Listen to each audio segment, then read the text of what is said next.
The moon hung low and bloated in the inky night sky, casting a silvery pallor upon the overgrown garden of Willow House. The mansion, an abandoned Victorian relic on the outskirts of town, stood shrouded in a ghostly fog that veiled its secrets. This was where Sarah, a skeptical journalist, would embark on an investigation she'd never forget. As she approached the decaying mansion, her steps were muffled by the damp, twisted grass. The assignment had landed on her desk like a curse, uncovered the haunting of Willow House. Her editor had been cryptic about the details, but Sarah sensed the story went far beyond the typical haunted house tale. Sarah had never believed in ghosts. She considered herself a rational, level-headed woman who only trusted in what she could see, touch, and prove. But she had bills to pay and a reputation to uphold, so she reluctantly took the job. Pushing open the mansion's creaking, wrought iron gate, she couldn't help but feel a shiver crawl down her spine. Her breath formed tiny puffs of fog as she made her way up the cracked stone steps. She had heard rumors about the tragedies that had befallen those who dared to enter this forsaken place. Stories of vanishing souls and spectral apparitions clung to Willow House like an invisible curse. Sarah's guide and reluctant companion on this eerie journey was Thomas, a reclusive historian. His knowledge of the mansion's history was second to none, though his eccentric manner and disheveled appearance gave him an unsettling air. "Are you sure about this, Sarah?" Thomas inquired, his voice trembling ever so slightly. "Once you step inside Willow House, there may be no turning back." Sarah rolled her eyes, determined to maintain her facade of skepticism. "It's just an old house with a reputation, Thomas. I'm not afraid of a few ghost stories." Thomas led her through the front door, which groaned in protest as if it, too, dreaded their presence. The entrance hall was grand but shabby, its faded wallpaper adorned with intricate floral patterns. The air hung heavy with an unsettling scent, a mixture of mildew and ancient secrets. "Let's start in the library," Thomas suggested, leading the way with an oil lantern that cast eerie shadows on the walls. The library was dimly lit, bookshelves lining the walls, and cobwebs hanging like gossamer drapes between the shelves. A chill seemed to wrap itself around Sarah's bones as she studied the room. "So, what's the story with this place, Thomas? Why is it so infamous?" Thomas cleared his throat and began to recount the mansion's dark history. "Legend has it that Willow House was built by a wealthy family in the 19th century. They lived here in splendor, hosting grand soirees and living a life of luxury. But that all changed one fateful night." "Go on," Sarah urged, her skepticism giving way to curiosity. "The family patriarch, Benjamin Willow, became obsessed with the idea of eternal life. He dabbled in the occult and performed dark rituals within these very walls," Thomas explained. "But his pursuit of immortality led to a series of gruesome events. People began disappearing from the town, and rumors of sinister ceremonies spread like wildfire. The townsfolk decided to take justice into their own hands." The historian's voice grew hushed, as though he were afraid of being overheard. "One moonless night, they stormed Willow House. They say the family, consumed by their lust for immortality, had been transformed into vengeful spirits. The townspeople sealed them inside the mansion and fled, leaving behind a legacy of horror." Sarah's skepticism had transformed into a mixture of dread and fascination. She followed Thomas as he led her deeper into the mansion, the oil lantern's flickering flame casting eerie, dancing shadows. They entered a room that appeared to be a study. The walls were lined with faded, time-worn portraits, and in the center of the room was a large, ornate desk. Sarah noticed a stack of old diaries piled haphazardly. "These are the diaries of the Willow family," Thomas said. "They document their descent into darkness, the rituals, and their obsession with immortality." As Sarah began flipping through the pages, the atmosphere in the room grew even more oppressive. The diaries told a horrifying tale of desperation and madness, of blood rituals and curses that tore the family apart. But as Sarah read on, strange occurrences began to unfold around them. Whispers in the air, shadows darting across the room, and an unrelenting chill that seemed to penetrate her very soul. She looked at Thomas, who appeared as unsettled as she felt. The climax of their journey came that night when they were alone in the heart of Willow House. The walls seemed to breathe. The portraits watched their every move, and the diaries beckoned them to delve further into the abyss of the mansion's history. It was then, in the dead of night, that they encountered the spirits of the Willow family. They appeared as ethereal figures, tormented and vengeful, their hollow eyes locked on the intruders who dared to uncover their secrets. A spectral wind howled through the mansion, extinguishing their lantern and plunging them into darkness. Sarah and Thomas stumbled through the corridors, pursued by the vengeful apparitions. As they reached the heart of the mansion, a grand ballroom, the spirits converged upon them. Sarah felt the icy touch of phantom hands upon her, and a chorus of anguished voices filled the air. It was in that moment that Sarah, once a skeptic, had her world shattered. She realized the stories were true, and the consequences of unearthing the past were far more chilling than she had ever imagined. As the spirits closed in, Sarah and Thomas made a shocking discovery about the mansion's dark history, a revelation that would change everything. The true source of the haunting was not only the family's dark rituals, but also a sinister pact with a malevolent entity that now sought to claim their souls. The conclusion of their harrowing night was one of survival. In a desperate attempt to escape, they unraveled the entity's hold on the mansion and sealed it away once more, allowing the spirits of the Willow family to find peace. Sarah and Thomas emerged from Willow House, their belief systems forever altered. The mansion's haunting history would serve as a haunting reminder of the consequences of digging too deep into the past and the power of unresolved tragedies. The moon had dipped below the horizon by the time they left, leaving Willow House to stand in eerie silence once more. The ghosts had returned to their restless slumber, and the mansion resumed its vigil over the town, its secrets intact, and its horrors awaiting the next curious soul who would dare to enter its forsaken halls. The coastal village of Harbor's End was known for its beauty, but it was a place of sorrow for many who called it home. Fog blanketed the town, muffling its secrets and burying them in a shroud of mist. The towering cliffs overlooking the tumultuous sea held more than the promise of salty air. They concealed a tragic past, a tale whispered only by the wind. One foggy morning, Alex, a paranormal investigator with a reputation for uncovering the supernatural, arrived at Harbor's End. His purpose was to investigate the eerie sightings that had plagued the village for decades. Tall and with an inquisitive nature, Alex had spent his life seeking the unknown, though never truly believing in it. His destination was the secluded, cliffside cottage where the whispers in the dark were most frequently heard. The locals spoke of a ghostly presence, a woman who appeared as a shadow in the night and vanished with the dawn. Elinor, they called her, after the only word she was ever heard to speak. Elinor's tale was a mystery wrapped in sorrow. She had been a lighthouse keeper's wife, married to a man who spent his life battling the tempestuous sea. Her days were spent alone, tending to the lighthouse and watching the horizon, waiting for her beloved's return. But the sea was unforgiving, and one stormy night, it claimed her husband's life. He was lost to the roaring waves, leaving Elinor isolated and heartbroken. She refused to leave her cottage by the cliffs, waiting for a love that would never return. As Alex set up his equipment in the small, dimly lit cottage, he couldn't shake the melancholic atmosphere that clung to every corner. The walls were adorned with fading photographs of Elinor and her husband, their smiles captured in happier times. The first night in the cottage passed quietly, and Alex's skepticism remained unchallenged. But as the days turned into weeks, the persistent whispers in the dark began to unnerve him. They were soft, almost inaudible, like the gentlest of sighs, but they were there, always there. Alex's obsession grew as he became increasingly captivated by the mysterious voice in the shadows. He played back his recordings, amplified and analyzed every whisper, every breath. He would stand at the window, staring out at the vast sea and its relentless waves, desperately seeking a connection to Elinor, the woman he had never seen. One evening, after hours of analyzing the recordings, he heard something he couldn't ignore. Amongst the whispers, Elinor's voice was clear, calling his name. Her spectral, distant voice held an unmistakable note of sadness. Alex's heart raced, and he felt a chill crawl up his spine. He was no longer a dispassionate investigator, but a man consumed by a yearning he couldn't explain.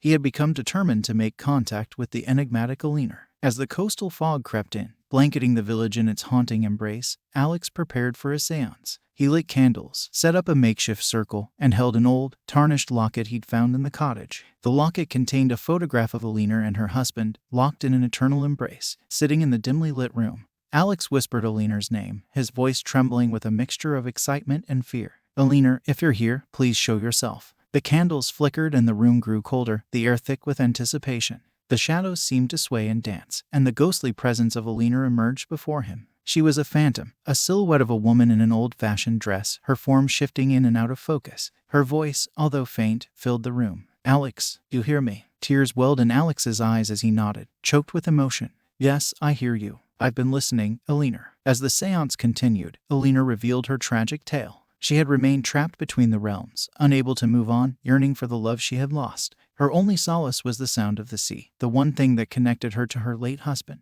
She had called out to Alex, drawn to his longing for the unknown. Over time, Alex and Elinor formed a unique bond, one that transcended the boundaries of life and death. He spent countless hours speaking to her, listening to her stories, and sharing his own.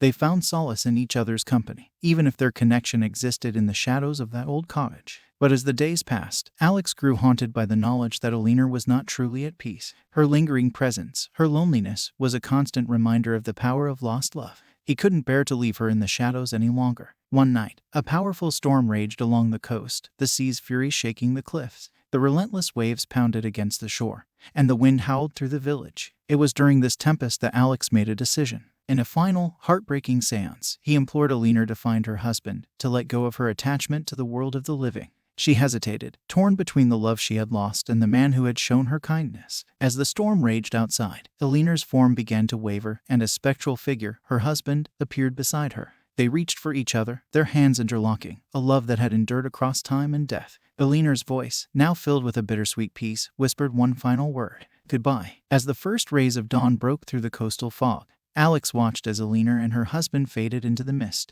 The whispers in the dark ceased, and the cottage was filled with an eerie silence. Alex left Harbor's End with a heavy heart, his obsession with the supernatural forever changed. He had encountered a love that defied even death's grip, and in the process, he had found himself forever connected to a coastal village where love, loss, and the longing for connection lingered in the salt-tinged air, forever whispered in the shadows. The rain fell in relentless sheets on a stormy night, a cacophony of thunder and lightning that drowned out all other sounds. But amidst the tempest, a group of friends approached a looming, decaying structure that had haunted their town for years. St. Agnes Asylum. Olivia, a passionate paranormal enthusiast, had convinced her friends to join her in exploring the abandoned mental institution, notorious for the inhumane practices and suffering that had taken place within its walls. Armed with flashlights and courage, they had no inkling of the terror that awaited them. The asylum's grim silhouette rose like a monstrous sentinel against the night sky, its windows empty and soulless. The group ventured inside, their flashlight beams revealing peeling wallpaper, dilapidated furnishings, and the lingering scent of despair. Olivia's excitement was infectious. She had spent years researching the asylum's grim history, and now she was determined to unearth its secrets, hoping to communicate with the tortured souls said to still roam its halls. As they moved deeper into the asylum, a chill settled in the air, a feeling of dread that crawled beneath their skin. Olivia sensed the eyes of the tormented spirits upon them, their presence growing stronger as they delved further into the abandoned structure. In a dimly lit room, Olivia set up her equipment, including voice recorders, cameras, and a spirit box. She urged the spirits to communicate, her voice trembling with a mixture of fear and excitement. If there are any spirits here, please give us a sign. Let us hear your voices. The room grew cold, and the flashlight beams flickered. Whispers echoed in the shadows, like anguished sighs carried on the wind. The group exchanged fearful glances as they listened to the eerie, disembodied voices that filled the room. Get out, a voice whispered, filled with pain. Olivia was undeterred. She believed in her ability to connect with the spirits, even if they seemed troubled.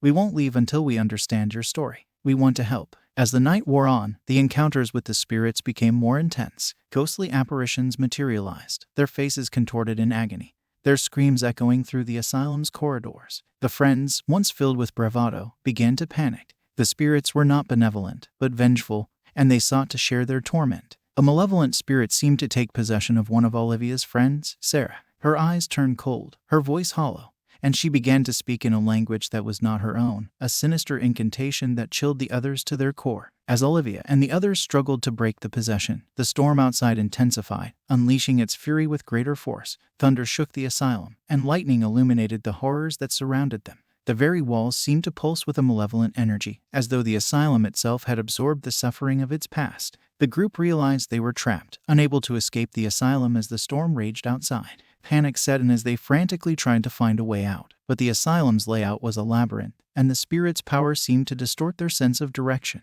As they stumbled through the asylum's darkened corridors, they encountered more spirits, each with their own tale of torment.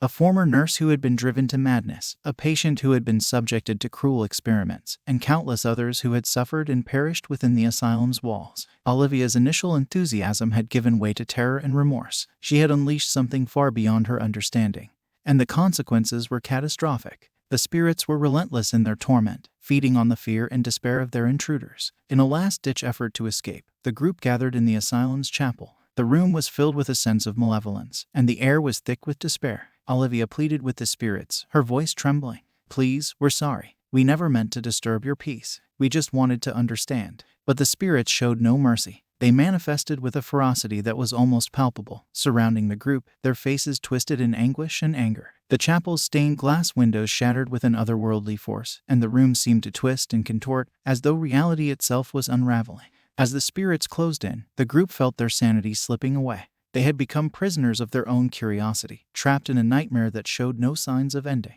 Olivia realized the grim truth. They were destined to join the tormented souls who had suffered within the asylum's walls. With a final, desperate surge of determination, Olivia activated a device she had brought for emergencies, unleashing a blinding burst of light. The spirits recoiled, their anguished cries piercing the air. In the chaos, the group stumbled toward the exit, the blinding light acting as their only sanctuary. As they burst out of the asylum's doors, the storm's fury continued, but the rain seemed to cleanse them of the spirit's malevolent presence. They ran into the night, their breaths ragged, their hearts heavy with the knowledge of the darkness they had encountered. Olivia's quest for understanding had ended in a harrowing lesson on the consequences of neglect and cruelty. The spirits of St. Agnes Asylum had taught her that some secrets should remain buried, and some horrors were never meant to be unearthed. In the end, Olivia and her friends had survived, but they would forever carry the haunting memories of that night. A night that had shattered their belief in the boundaries of the supernatural and the dangers of delving too deep into the shadows of the past.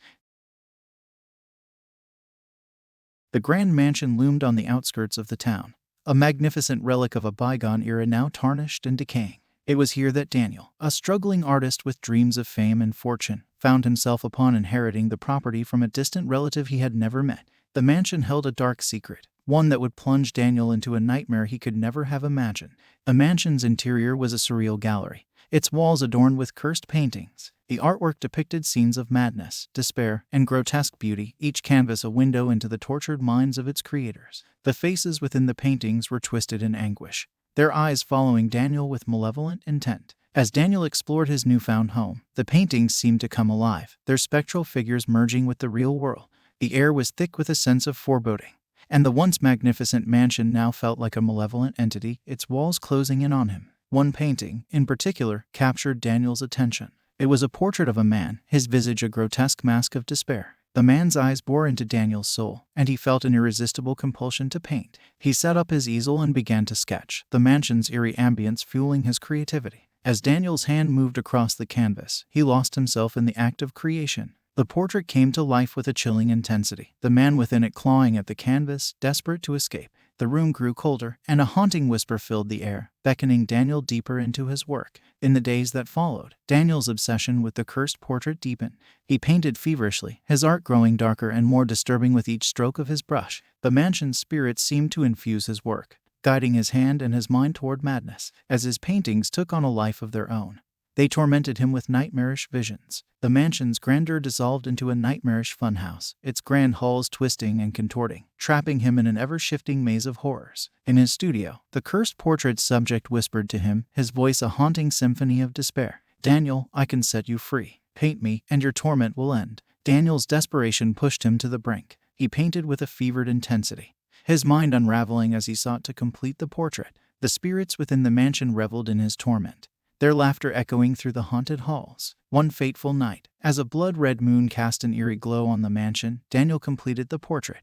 The man within the painting wept tears of blood, his torment finally released. The room seemed to tremble, and the mansion's spirits grew frenzied, whispering secrets and curses. But as the tormented spirit was set free, a sinister transformation overcame Daniel. He stared at the cursed painting, his reflection in the glassy eyes of the man trapped within. In that chilling moment, he realized that the portrait had claimed not only the spirit of its subject but also a piece of his own soul. With a sense of dread, Daniel understood that he was now bound to the mansion, a prisoner within its decaying walls, just as the man in the portrait had once been. The spirits within the cursed paintings cackled with malicious glee, their malevolent laughter a symphony of torment. As the days turned into weeks, Daniel's descent into madness was complete. The mansion's grandeur had crumbled entirely, replaced by a surreal, nightmarish landscape. His only companions were the spirits within the paintings, who reveled in his torment and whispered to him of the sinister price he had paid for his artistic ambition. In a final, harrowing confrontation, Daniel faced the spirits within the cursed paintings,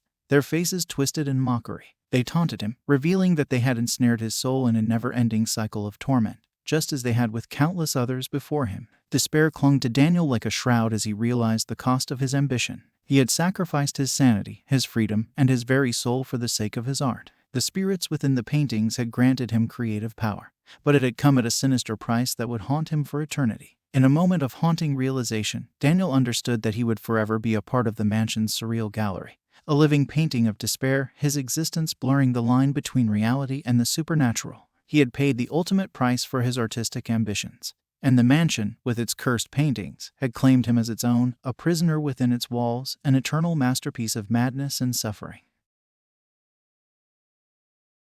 The Whispering Grove, an ancient forest shrouded in legend and mystery, lay deep within the heart of a sprawling wilderness. Its towering trees, gnarled and ancient, were rumored to possess a unique gift, the ability to speak. The whispers of the forest had lured many into its depths, and the stories they carried were both enchanting and ominous. Among those who had ventured into the forest was Emma, a young forest ranger with a deep respect for the natural world.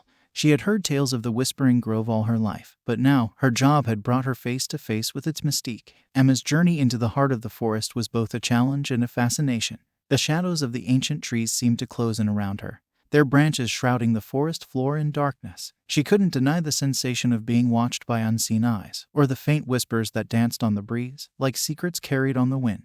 As she delved deeper into the Whispering Grove, the ghostly guardians of the forest made their presence known. Spectral figures emerged from the ancient trees, their ethereal forms flickering in the dappled sunlight that filtered through the canopy. They were protectors of a cursed treasure hidden within the forest, guardians of a power that could both enchant and destroy. The spectral guardians regarded Emma with solemn, knowing eyes, their faces etched with the wisdom of ages. They spoke in hushed, otherworldly voices, their words an intricate tapestry of riddles and prophecies.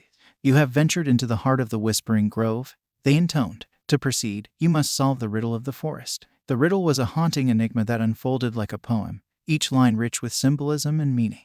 The guardians spoke of a treasure that had the power to heal and the power to harm, a treasure that was both a gift and a curse. They explained that those who sought the treasure must first prove their worthiness by unraveling the secrets of the forest. Emma listened intently, her heart pounding with a mixture of wonder and trepidation. She knew that the fate of the forest and its enigmatic guardians rested in her hands, and she was determined to prove herself worthy. With the riddle echoing in her mind, Emma ventured deeper into the Whispering Grove. The forest's mysteries seemed to unveil themselves before her, its beauty and peril intertwined. She encountered trees that whispered ancient songs and creatures that moved with an ethereal grace. As Emma continued her journey, she realized that the forest itself was the key to solving the riddle. It spoke to her in a language of rustling leaves and murmuring streams, guiding her through its secrets. The forest was her ally, and in its embrace she found the answers she sought. The turning point came when she discovered an ancient, gnarled tree at the heart of the Whispering Grove. Its bark bore the marks of countless explorers who had ventured into the forest before her. As she touched the tree, its whispered words resonated with her soul. She realized that the treasure the guardians spoke of was not a material prize but a connection to the forest itself,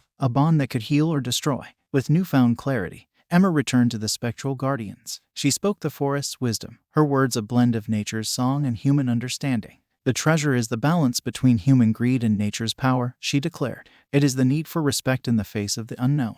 The guardians regarded her with a mixture of approval and sorrow. "You have unraveled the riddle of the forest," they acknowledged, "but there is one final choice to be made." They presented Emma with a decision that would determine her fate. She could choose to take the treasure, a power that would come at a great cost, or she could choose to protect the Whispering Grove, safeguarding its mysteries for generations to come. The forest itself seemed to hold its breath as Emma made her choice. Her heart ached with the weight of the decision, but she knew that the true treasure lay in preserving the sanctity of the Whispering Grove. With unwavering determination, she chose to protect the forest, to honor the balance between human ambition and nature's resilience. The spectral guardians nodded in approval, their figures fading into the trees. "You have chosen wisely, Emma," they whispered. "The Whispering Grove will remember your sacrifice." As she walked away from the heart of the forest, the whispers of the ancient trees seemed to caress her soul, a gentle reminder of the connection she had forged. Emma emerged from the Whispering Grove with a profound sense of awe and respect. Her encounter with the spectral guardians a testament to the mysteries of the natural world and the enduring power of the unknown. The forest, with its secrets and its guardians, would remain a part of her heart, a reminder that some treasures were not meant to be possessed but to be revered and protected. In the end, Emma had discovered a greater treasure, the wisdom and wonder of the Whispering Grove, and the enduring bond between the human spirit and the mysteries of the natural world.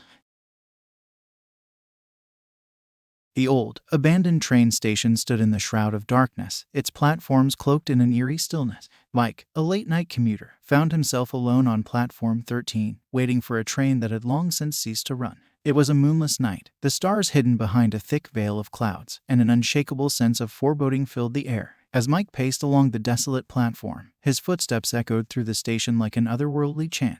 The station's silence was broken only by the distant sound of a mournful whistle, a phantom train that seemed to come from nowhere and everywhere at once. And then, like a whisper carried by the wind, he heard it, a faint voice that seemed to emanate from the shadows. "Hello, traveler." Mike's heart raced as he peered into the darkness, searching for the source of the voice. He saw a spectral figure, a ghostly silhouette standing at the edge of the platform. The figure was that of a man, his appearance blurred and indistinct. "Who are you?" Mike asked, his voice trembling with a mixture of fear and curiosity. The figure extended a translucent hand, its fingers beckoning him closer. "I am a passenger, lost in the liminal space between life and death. Come with me, traveler, and you will see the journey that awaits us." Unable to resist the spectral invitation, Mike approached the figure, his curiosity outweighing his fear. As he drew near, the platform began to shift beneath him, and the world around him warped and twisted. He felt as though he was being pulled into another realm. The spectral figure led Mike to a train that appeared as if from thin air, a spectral locomotive that shimmered in the dim light. The doors of the train cars opened with an otherworldly hiss, and Mike and the figure stepped inside. The train cars were filled with a surreal cast of passengers, each one a lost soul in search of something they had left behind in life. Their faces were filled with a longing that echoed through the ether, a melancholic chorus that tugged at Mike's heart. One passenger, a woman with tearful eyes, spoke of the dreams she had abandoned in her youth. Another, an elderly man, lamented the opportunities he had missed in his quest for material wealth. Each passenger's story was a haunting testament to the choices they had made and the regrets that haunted them. As the spectral train journeyed through the night, the passengers' tales grew increasingly surreal and unsettling. Mike encountered a businessman who had sacrificed his family for success, a poet who had forsaken her words for conformity, and a musician who had sold his soul for fame. Their stories were like a descent into the depths of their own despair. The spectral figure explained that this train was a vessel for lost souls, a purgatorial journey through their unfulfilled desires and the consequences of their choices. The passengers were trapped in an eternal cycle, reliving their regrets and never finding release. As the journey continued, the train's surroundings grew increasingly bizarre. The windows revealed a distorted and ever-shifting landscape, a surreal tapestry of dreams and nightmares. Mike felt as though he was navigating through a labyrinth of existence, a space between life and death. As the train passed through each ethereal car, the passengers' tales became more haunting, their faces more twisted with regret. The businessman's face contorted with grief as he witnessed the impact of his choices on his family. The poet's eyes filled with tears as she recited the verses she had never shared. And the musician's soul echoed with a mournful melody, the song he had longed to play but never could. Amid the despair, Mike felt a sense of existential dread, a fear that he too might become one of these lost souls, trapped in an eternal cycle of remorse. He realized that he had his own regrets, his own choices that haunted him, and he feared the spectral train might never release him.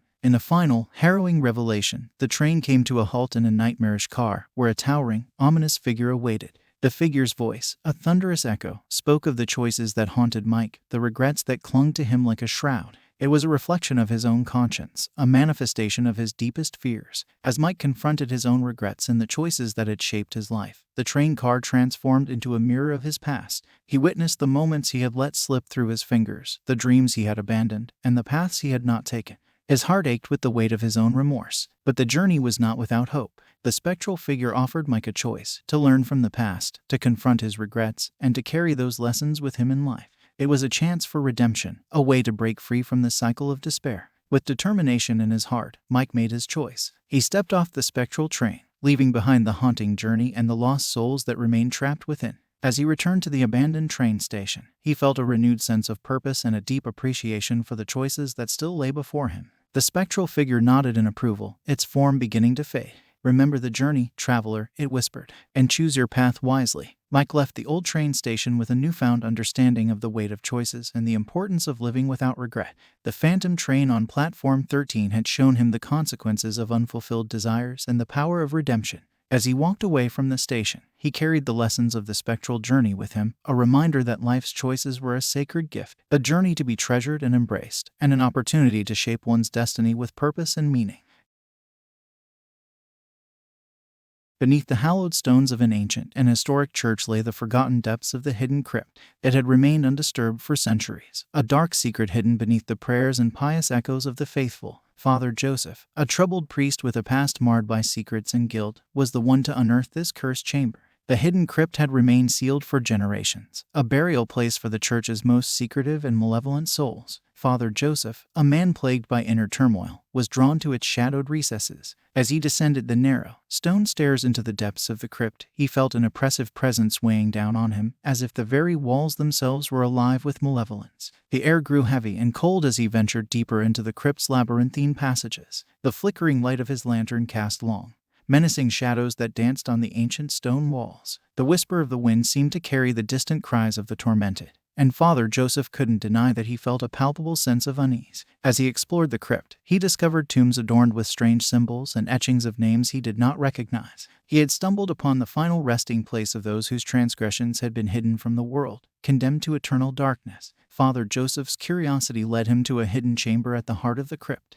The chamber was filled with ancient manuscripts and parchments, detailing the dark deeds and unholy pacts of those who had been buried there. The very air seemed to reverberate with the restless spirits of the deceased, their angry whispers growing louder in response to Father Joseph's intrusion. It was then that he realized the extent of the curse he had unleashed. The vengeful spirits of the hidden crypt had been awakened, and they sought retribution for the sins of the past. They manifested as shadowy figures, their eyes burning with hatred, their ghostly forms moving with a relentless fury. Father Joseph knew he was no longer alone in the crypt. The spirits' manifestations became more overt and menacing with each passing moment. They whispered his name with malice, their icy fingers grazing his skin, and their faces twisted in anger and despair. The oppressive atmosphere in the crypt left him with no choice but to confront the vengeful spirits. Their voices echoed through the stone walls, recounting tales of betrayal and cruelty, secrets hidden for generations.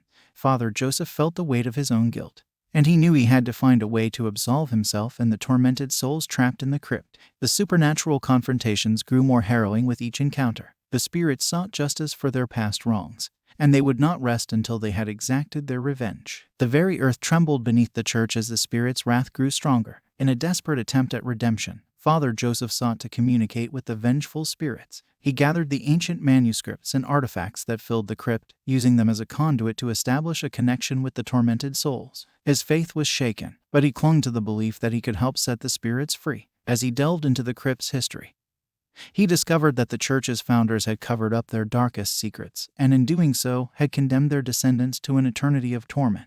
Father Joseph was determined to break the cycle of vengeance and offer the spirits a chance at redemption. In a solemn and haunting ritual, he invoked the spirits, speaking their names and offering his own remorse and penance. The crypt's shadows seemed to quiver, the spirits' anger giving way to a sense of recognition and forgiveness. The crypt's very foundations began to tremble, the ancient stones shifting and moving. The spirits' anger dissipated, and their forms began to fade.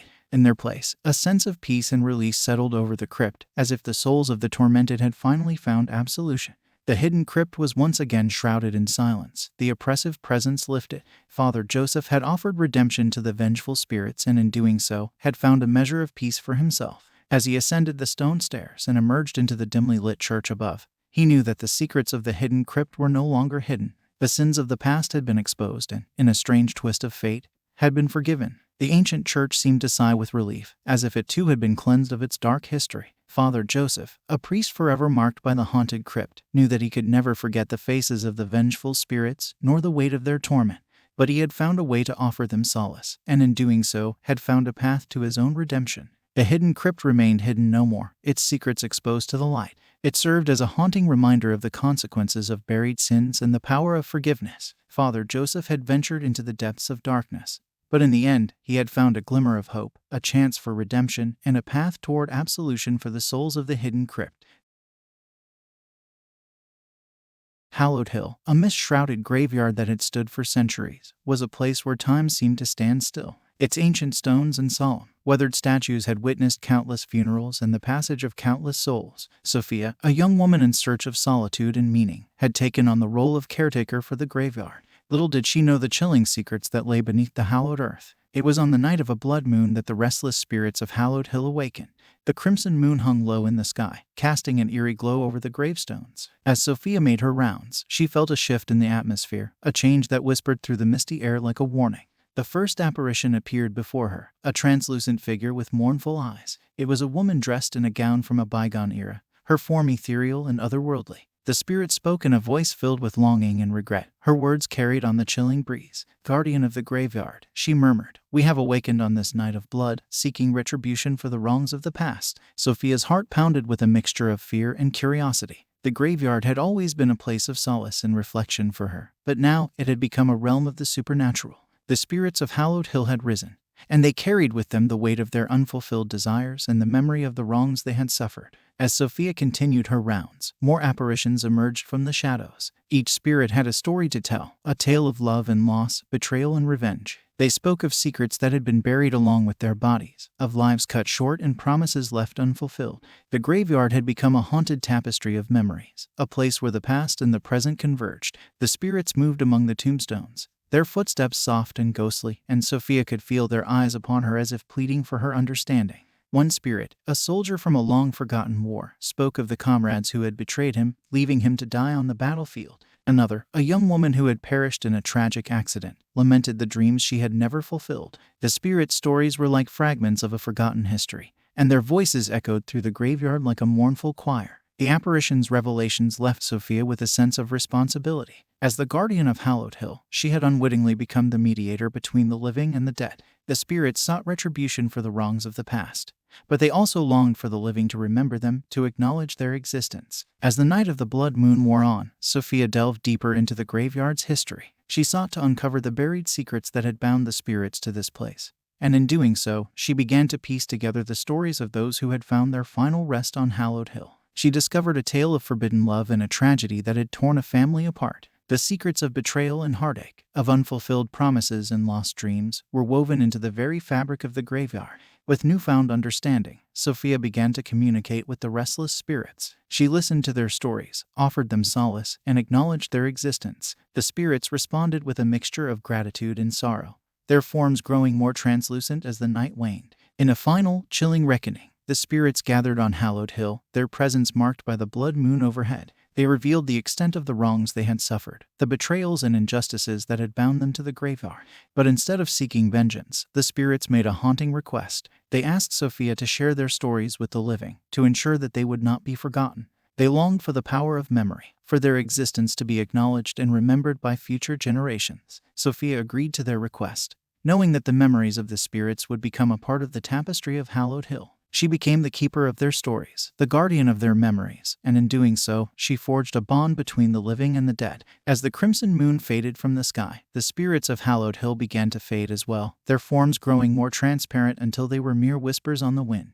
They had found a measure of peace in knowing that their stories would be passed down through the generations, a testament to the enduring power of memory. Sophia continued to tend to the graveyard, her connection with the spirits a reminder of the relationship between the living and the dead. Hallowed Hill remained a place of solace and reflection, a realm where the past and the present converged, and where the memory of the restless spirits endured. The graveyard had become a sanctuary of remembrance, a place where the voices of the past echoed through the misty air, and where the power of memory transcended the boundaries between the living and the dead. Sophia, the guardian of Hallowed Hill, knew that the spirits would always be a part of the graveyard's history, their stories a testament to the enduring power of memory and the connection between the living and the dead.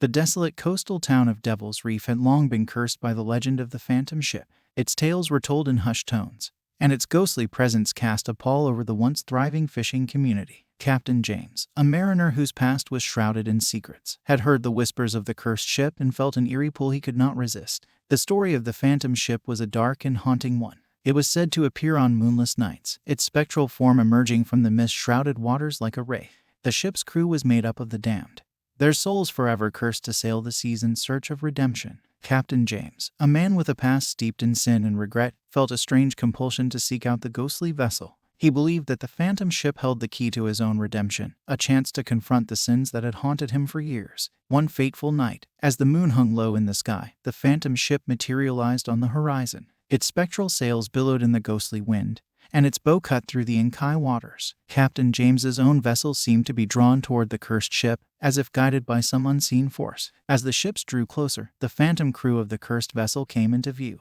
Their forms were twisted and grotesque, their eyes filled with a malevolent fire. They moved with an eerie grace, their footsteps echoing on the wooden decks. The crew beckoned Captain James aboard, their skeletal hands reaching out to him. He could feel their eyes upon him, as if they could see into the depths of his soul. With a mixture of fear and determination, he stepped onto the phantom ship. The moment he set foot on the deck, he felt a surge of cold, otherworldly energy coursing through him. He knew that the ship held the key to his redemption, but he also understood that the journey would be perilous and fraught with danger. As the phantom ship sailed through the dark waters, Captain James began to learn the stories of the damned crew. Each one had been cursed for their sins, their eternal torment a reflection of the wrongs they had committed in life. They spoke of betrayals, treacheries, and acts of cruelty that had sealed their fate. The captain himself was no stranger to sin, and the ghosts of his past transgressions weighed heavily on his conscience. He had spent his life seeking forgiveness and redemption, and now he believed that the phantom ship held the answer he had longed for. The encounters with the malevolent crew grew increasingly surreal and unsettling.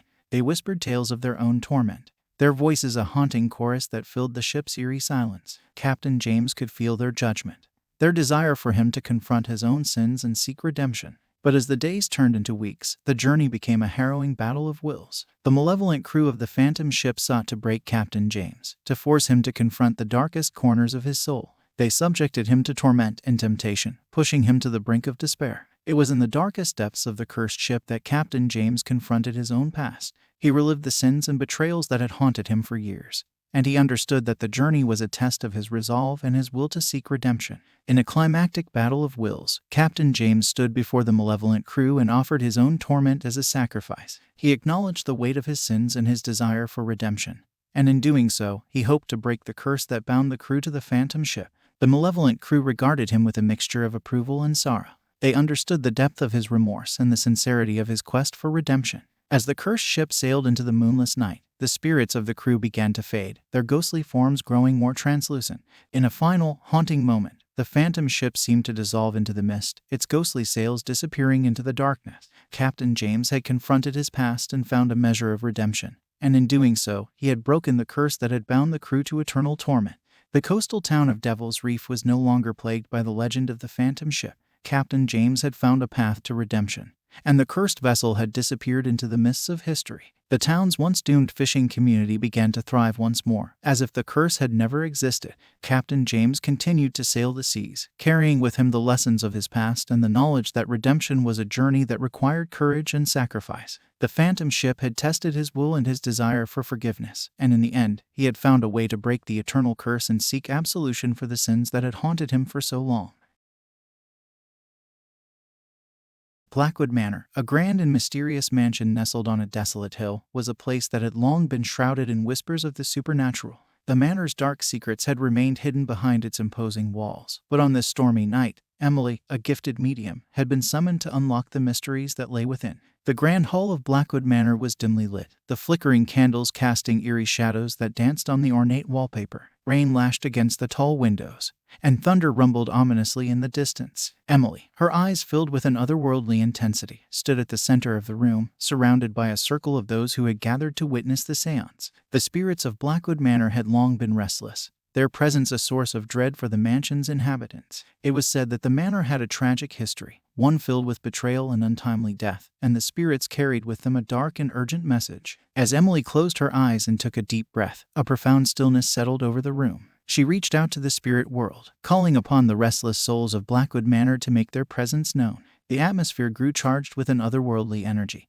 and the air seemed to hum with a supernatural force. The first spirit to manifest was that of a young woman, her form translucent and ethereal. She moved with a grace that belied her otherworldly nature, her eyes filled with a mournful longing. She spoke in a voice that seemed to come from the depths of the beyond. "We are the forgotten," she whispered. "We are the betrayed. Our voices have been silenced for far too long." As Emily continued to channel the spirits, more apparitions emerged. Each one carried with them the weight of a tragic tale, a story of betrayal and heartache. They spoke of the secrets that had been buried with them, of the injustices that had bound them to the manor. The revelations of the spirits were haunting and unsettling. They whispered tales of treachery, of love gone awry, and of the consequences of ignoring the warnings of the supernatural. Emily could feel their urgency, their desire to have their voices heard and their message delivered. But as the seance continued, Emily sensed that the spirits were not merely seeking to communicate.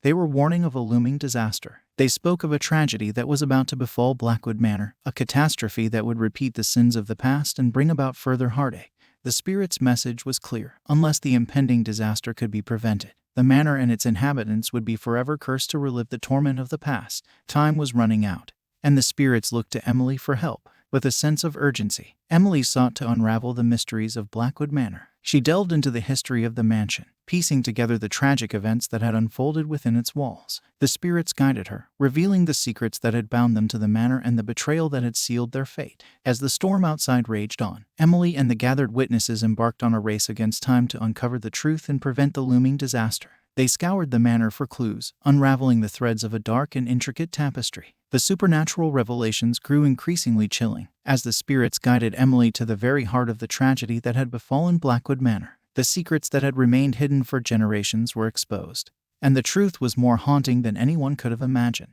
In a climactic moment, Emily stood before the gathered witnesses and revealed the spirits' warning. She implored them to heed the message of the supernatural and to take action to prevent the impending disaster. The air was thick with tension, and the weight of the spirits' urgency pressed upon them. But time was running out, and the storm outside had grown into a tempest of unparalleled fury. The manor's walls seemed to quiver with the impending catastrophe, and the spirits of Blackwood Manor looked on with a mixture of hope and despair. In the end, it was a race against fate itself. The gathered witnesses, driven by the spirit's message, sought to avert the disaster that loomed on the horizon.